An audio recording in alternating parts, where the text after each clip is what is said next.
ይህ ደግሞ ሰባተኛው ቦታ ሲሆን ጌታችን ኢየሱስ ክርስቶስ ለሁለተኛ ጊዜ መስቀሉን ተሸክሞ የወደቀበት ቦታ ነው።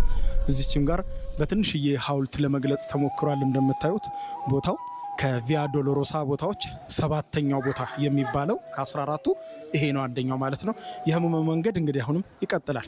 እንግዲህ በጣም ከፍተኛ ገበያ ነው፣ ትርምስ ነው። በማንኛውም ሰዓት ለመጎብኘት በጣም አስቸጋሪ ነው። አክቹሊ የመጣሁበትም ወቅት ነው እንግዲህ ጦርነት ስለሆነ አሁን ብዙ ቱሪስት ስለማይመጣ እንጂ ቢመጣ ኖሮ በጣም የሚጨናነቅ ቦታ ነው። አሁን የጉዟችን መካከለኛው ምዕራፍ ላይ ደርሰናል። ወደ ቀጣዮቹ ምዕራፍ እየተጓዝኩኝ ነው።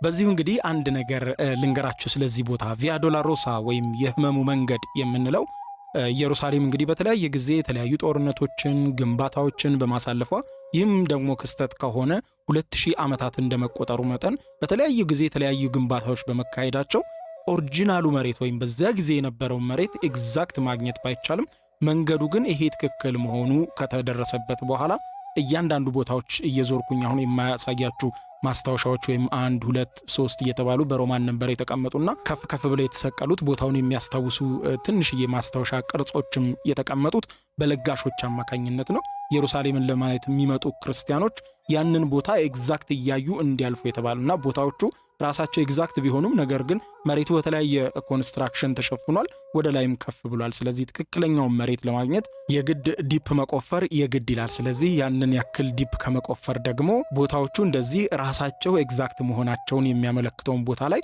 ቅርጾችና ማስታወሻዎችን እንዲሁም ጽሑፎችን በማኖር የጌታችን የመድኃኒታችን የኢየሱስ ክርስቶስ የህመሙን መንገድ ወደ ኢየሩሳሌም ሰዎች ሲሄዱ እንዲያዩት አድርገዋል ማለት ነው። ይሄ ደግሞ 8ኛው ቦታ ሲሆን በህመሙ መንገድ ላይ የኢየሩሳሌም ሴቶች መስቀል ተሸክሞ ጌታችን ወደ መሰቀያው ስፍራ ሲሄድ ደረታቸውን እየደቁ ሲያለቅሱ የነበረበት ነው። ጌታችን ኢየሱስም እንዲህ አላቸው፣ እናንተ የኢየሩሳሌም ሴቶች ሆይ ስለ እኔ አታልቅሱ፣ ስለ ራሳችሁ አልቅሱ ነበር ያላቸው። የኢየሩሳሌም ሴቶች ሆይ ስለ እኔ አታልቅሱ፣ ለራሳችሁና ለልጆቻችሁ አልቅሱ።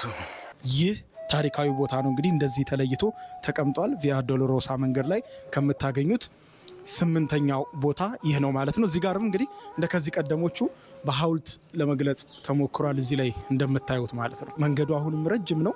አብረን እንጓዝ።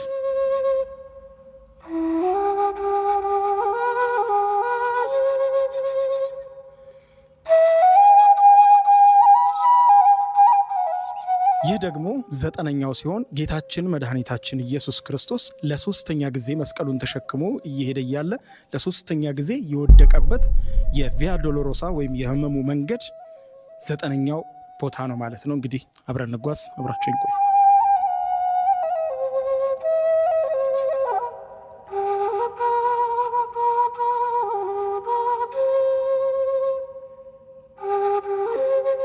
አሁን እንግዲህ የመጨረሻዎቹ ምዕራፍን የምናይበት ቦታ ስንደርስ የምናገኛት ሀገራችን ኢትዮጵያ ነው። እንግዲህ አሁን 10 11 12 13 14 እያልን እስከ 14ኛው ቦታ ነው የምንሄደው የክርስቶስን መንገድ የምናገኘው። እዚህ ጋር ደግሞ የሚካኤልን ቤተክርስቲያን ነው። የኢትዮጵያ ኦርቶዶክስ ተዋሕዶ ቤተክርስቲያን የቅዱስ ሚካኤል ቤተክርስቲያን ነው ማለት ነው። አብረን እንግባ።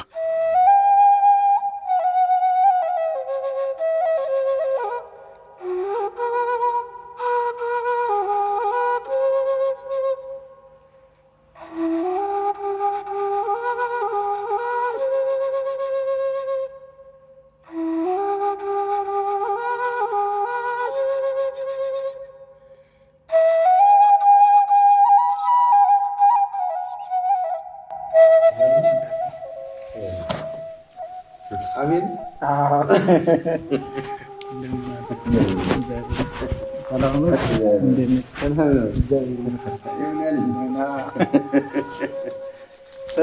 ነው። እንዴት ነው? እግዚአብሔር ይመስገን። ደህና እግዚአብሔር በጣም አመሰግናለሁ። ሰላም ነው። እግዚአብሔር ይመስገን። እንዴት ነው? እግዚአብሔር ይመስገን። መንገዱን እያየን ክርስቶስን መንገድ ይሄ እያስለቀቁት ነው እንጂ ይሄኛው የሆነ ምልክት አለው። አሁን ይሄኛ ምልክቱ 10ኛ እቺ ምልክት 10ኛ ነው። ከዚህ በኋላ 11 እያለ እስከ መቃብሩ ድረስ ይቀጥላል። እሺ አባታችን አመሰግናለሁ። በህመሙ መንገድ ላይ በ10ኛነት ያገኘነው ይህ የኢትዮጵያ ኦርቶዶክስ ተዋሕዶ ቤተክርስቲያን የቅዱስ ሚካኤል ቤተክርስቲያን የሚገኝበት ቦታ ደግሞ ጌታችን መድኃኒታችን ኢየሱስ ክርስቶስ ወደ ቀራንዮ ባደረገው ጉዞ ልብሱን የገፈፉበት ቦታ ነው ማለት ነው።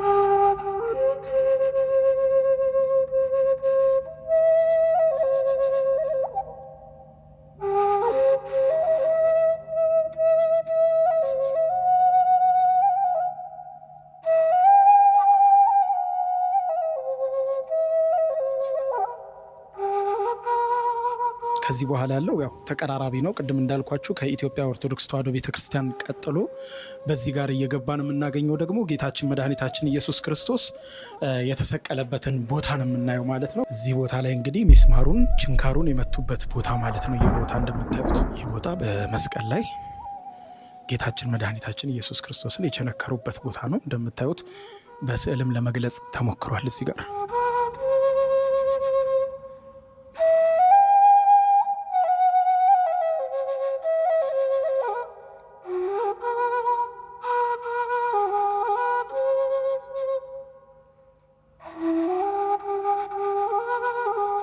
ይሄ እንግዲህ የመጣነው መንገድ ለዛሬ የሚቋጨው እዚህ ቦታ ነው። ምክንያቱም ሌሎቹን ለብቻ ስለማሳያችሁ ማለት ነው።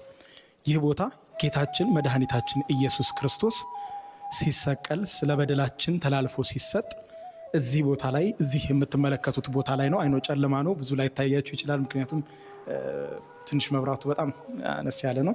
ግን እዚህ ጋር እንደምታዩት ጌታችን መድኃኒታችን ኢየሱስ ክርስቶስ የተሰቀለበት መስቀሉ የቆመበት በዚያ ዓርብ ዕለት ማለት ነው ይህ ቦታ ነው። ይኸውላችሁ እዚህ ጋር እንደምትመለከቱት መሬቱ ይታያል። መስቀሉ የቆመበት ያን ጊዜ ልክ ሲሰቀል መስቀሉ የቆመበት እዚህ ጋር ነው እንደምትመለከቱት። ይኸው ነው በመስታወት ውስጥ ሆኖ ይታያል።